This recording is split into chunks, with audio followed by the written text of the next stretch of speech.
नमस्कार दोस्तों, आप सभी का स्वागत है हमारे YouTube चैनल भक्ति संगम में। मैं अभिषेक सिंह आपका बहुत बहुत स्वागत करता हूं। आज मैं आपको बताने वाला हूं बुद्ध प्रदोष व्रत के बारे में। बुद्ध प्रदोष कथा सुना के बताऊंगा आपको कि कैसा बुद्ध प्रदोष का व्रत करना चाहिए, क्या उस दिन करना चाहिए। तो चलिए हम बताते हैं आपको। बुद्ध प्रदोष का व्रत, यह व्रत हिंदू तिथि के अनुसार महीने के 12वें या 13वें दिन, कोई 12वें दिन मनाता है, कोई 13वें दिन मनाता है, मतलब द्वादशी या त्रयोदशी तिथि को। प्रदोष व्रत हर महीने में 2 बार आता है, एक शुक्ल पक्ष तथा दूसरा कृष्ण पक्ष। इस व्रत में भगवान महादेव की पूजा की जाती है। यह प्रदोष व्रत करने से मनुष्य के सभी पाप धुल जाते हैं और उन्हें शिवधाम की प्राप्ति होती है। त्रयोदशी अर्थात प्रदोष व्रत करने वाला मनुष्य सदा सुखी रहता है। उसके संपूर्ण पापों का नाश इस व्रत से हो जाता है। इस व्रत को करने से सुहागन नारियों का सुहाग सदा अटल रहता है, बंदी कारागार से छूट जाता है। जो स्त्री पुरुष जिस कामना को लेकर इस व्रत को करते हैं, उनकी सभी मनोकामनाएं कैलाशपति शंकर जी भगवान पूरा करते हैं। सूत जी कहते हैं, त्रयोदशी व्रत करने वाले को 100 गौदान का फल प्राप्त होता है। इस व्रत को जो विधि विधान और तन मन धन से करता है, उसके सभी दोष दुख दूर हो जाते हैं। बहुत पुरानी बात है, एक पुरुष का नया विवाह हुआ था। वह गौनों के बाद पत्नी को अपने ससुराल पहुंचा लेने के लिए, और उसने सास से कहा कि वह बुधवार के दिन ही अपनी पत्नी को लेकर जाएगा। उस पुरुष के सास ससुर साले सालियों ने समझाया कि बुधवार को पत्नी को विदा कराकर ले जाना शुभ नहीं है, लेकिन वह पुरुष नहीं माना। विवश होकर सास ससुर ने अपने जमाई और पुत्री को भारी मन से विदा कर दिया। पति पत्नी बैलगाड़ी में चले जा रहे थे।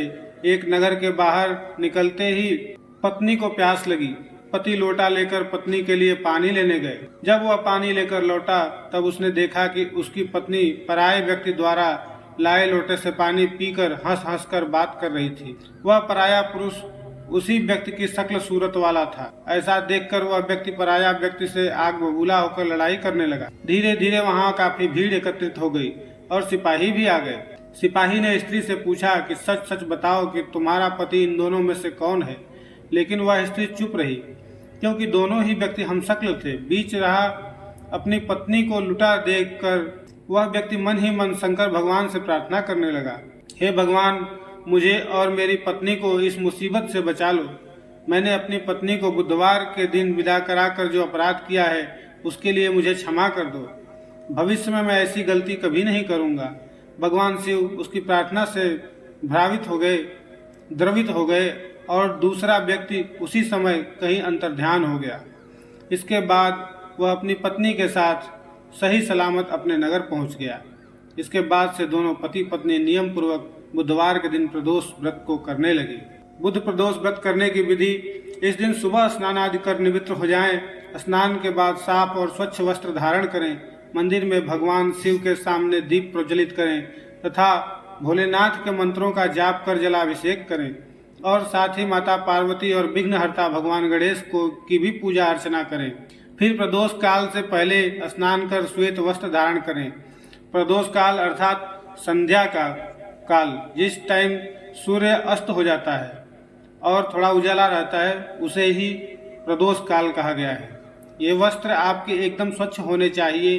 इस समय आप मंदिर या घर कहीं पूजा कर सकते हैं। यदि आप घर में भगवान शिव की पूजा कर रहे हैं तो एक चौकी पर स्वच्छ वस्त्र बिछाएं, उस पर भगवान शिव, माता पार्वती और विघ्नहर्ता भगवान गणेश की मूर्ति स्थापित करें।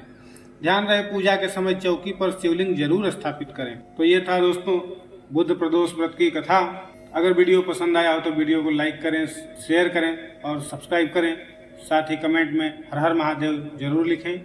चलिए फिर मिलेंगे अगले वीडियो में।